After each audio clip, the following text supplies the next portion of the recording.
चाहे आप जैसे भी प्रेम से भजो भगवान को, चाहे आप जिस भी नाम से आप उसे पुकारो, आपकी सरलता पे वो रिझ जाएंगे। वाल्मीकि कितना निष्ठुर था, लेकिन जैसे जैसे उसने नाम जप किया, जैसे जैसे उसने भगवान का नाम जपा, राम के बजाय वो मरा जपता था। उल्टा नाम जपत जग जाना, सारे जगत जानता है, उल्टा नाम जपत जग जाना। और वाल्मीकि भय ब्रह्म समाना। नाम को ही मंत्र कहते हैं, नाम को ही मुक्ति का दाता कहते हैं। हठ करोगे, शास्त्र पढ़ोगे, शायद कब खत्म करोगे, कब समझोगे, क्या पता। आसान तरीका तो यही है कि आप नाम जप करो। वाल्मीकि जैसे लुटेरा आदमी भी संत हो गया, मुक्त हो गया। कब तक आप अलग अलग देवी देवताओं को मनाओगे? अखंडानंद सरस्वती जी हो गए हैं ब्रह्मज्ञानी संत, हरिद्वार में उनका आश्रम है। वो कहते हैं हर देवी देवता के पास कोई ना कोई तो होता ही है। पार्षद होगा, रथ होगा, हाथी होगा, घोड़ा होगा। जैसे अग्निदेव के पास तोता है, शनिदेव के पास कॉक है, काले रंग की पक्षी है। अखंडानंद जी कहते हैं कि अगर आप देवता को किसी रिझा लो, आपके प्रति अगर प्रेम कर ले, रिझ जाए, यूं कहो कि विष्णु जी आपसे रिझ जाए, श्री हरि आपसे प्रसन्न हो जाए, या शिव जी आपसे प्रसन्न हो जाए, तो आपको क्या देगा? आशीर्वाद। बड़े भोले हैं, वो दे देंगे। रावण को भी दिया, भस्मासुर को भी दिया, लेकिन क्या मुक्ति हुई? हमने सुबह जाना था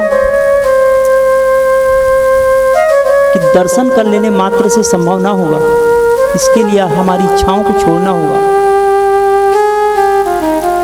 दर्शन तो दुर्योधन ने भी किया था। तो इसी बात को लेके अखंडानंद जी कहते हैं कि अगर देवी को रिझा लो तो अधिक से अधिक शेर बन जाओगे, सदा आपकी सवारी करेंगे, चाबुक आपको सहनी होगी, मर्जी आपकी। शनिदेव जी रिझ जाएं, आपको उनकी तोता बनना होगा। इंद्र जी अगर रिझ जाएं तो आपको बारिश करा देंगे, आपका फसल अच्छा होगा। मुक्ति के लिए तो आपको वो ज्ञान को आत्मसात करना होगा, जिसे तत्व, जिसे आत्मज्ञान कहते हैं, जिसे गीता का ज्ञान कहते हैं, कि अर्जुन और कृष्ण कौन है, कि दोनों अलग है कि दोनों एक है। या आपको योग करना होगा, सारी इच्छाओं को छोड़कर ध्यान और शांति पाना होगा। तो अखंडानंद जी कहते हैं अगर देवी देवता रिझ जाए, प्रसन्न हो जाए, तो अधिक से अधिक आपको रावण को जैसे वरदान दिया था, सोने की लंका दे देंगे। या ये भी हो सकता है कि आपको अपने साथ ले जाकर दूध भूत बना लेंगे, मर्जी आपकी। आपके पास, आपके तराजू में दो पलड़े हैं, एक में रखा है ज्ञान और दूसरे में रखा है ये सब जो आपने मांग किया, सट्टा का, जुआ का, देवी का। या तो खुद को जगा लो, खुद ही देवी स्वरूप हो जाओ।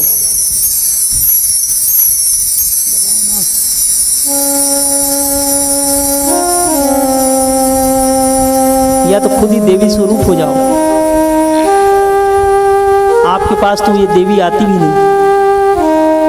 रामकृष्ण के पास काली आती थी, फिर भी उसे तोतापुरी से वो ज्ञान लेना पड़ा। जिस काली को उसने भजा था उसे छोड़ना पड़ा।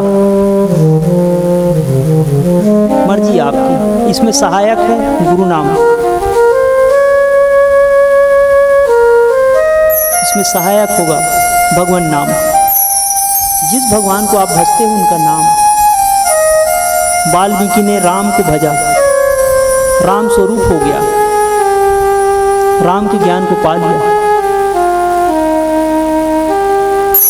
भगवान नाम का जप, समस्या खत्म हो जाएगा सब।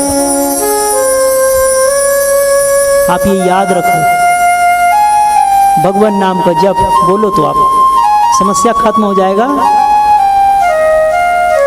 शायद पीछे आवाज नहीं जा रही। भगवान नाम का जप नहीं आई, बैठे बैठे दर्द हो रहा, खड़ा होकर बोलो।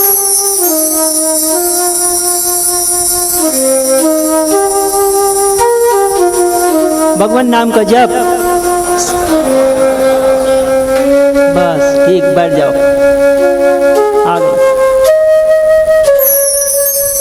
और ये भगवान नाम का मंत्र का 3 अलग अलग प्रकार से जपा जाता है, दीर्घ, हर्ष और फ्लुत। अभी तक आपने नेट से जो जाप किया था, नेट से जिस मंत्र को आपने लिया था, स्वाभाविक था। अगर आप मंत्र को, रहस्य को समझना चाहते हो तो आपको मन को समझना होगा, और जिसने मन को समझ लिया उसी का नाम मनीषी है, उसे ही मुनि कहा जाता है, उसे मंत्र का अधिष्ठाता, मंत्र का दाता कहा जाता है। इसलिए आदि शंकराचार्य ने कहा है, आदि शंकराचार्य कहते हैं कि गुरु के द्वारा दिया गया कोई भी वाक्य मंत्र है, मोक्ष मूलम गुरुर्वाक्यम, मोक्ष का मूल है गुरु का वाक्य। मंत्र मूलम गुरुर्वाक्यम, मोक्ष मूलम गुरु कृपा, और मोक्ष का मूल है गुरु की कृपा। अपने से संभव नहीं। अगर आपने नेट और किताब से मंत्र जान भी लिया तो ये बात सत्य नहीं होगी कि आप मुक्त हो जाओ। मंत्र, भगवान का नाम आपने सुना जरूर है, लेकिन इसमें भी भेद है। जो वैखरी वाणी से कहेगा, मध्यम वाणी से कहेगा, पश्यंती वाणी से कहेगा, अच्छा लगेगा। लेकिन जिसकी वाणी परावाणी है, परा यानी परमात्मा से जुड़ा हुआ, हृदय से जो कहता है, जिन्होंने सिद्ध किया है, उनकी वाणी को पहचान सकते हो। एक ही नहीं, हजारों लोग उनकी वाणी से झूम सकते हैं, जैसे गौरांग ने झूमा। हमने सुबह जाना था, हर किसी को हरि बोल उसने बुलवाया, जिसे भी छुआ सब हरि के हो लिए। तो अगर आप, कोई कह रहा था अभी देवी चाहिए, तो देवी के नाम को पुकारना होगा आपको कुछ विधियों के साथ, और वो आपकी हो जाएगी, आप उनके हो जाओगे। देवी तो सदा आपके साथ ही है, आप ही उनके नहीं हुए हो। उल्टा नाम जपत सारे जग ने जाना, और वाल्मीकि हो गए ब्रह्म समान। मंत्र की भी अलग अलग प्रकार है। कुछ लोगों ने भगवान को भजा है कुछ पाने के लिए, इसे साबरी मंत्र कहते हैं, जिसमें कुछ इच्छा जुड़ी है। शिवलोक तक की यात्रा करा देगा, क्योंकि शंभु ही उनके अधिष्ठाता देव हैं। शिव जी ने ही साबरी मंत्र का निर्माण किया था, जिसका प्रचार प्रसार गोरखनाथ ने किया था। एक वैदिक मंत्र होता है जिसमें महामंत्र लगा है, और यही सबसे श्रेष्ठ है, जो मुक्ति देने वाला है।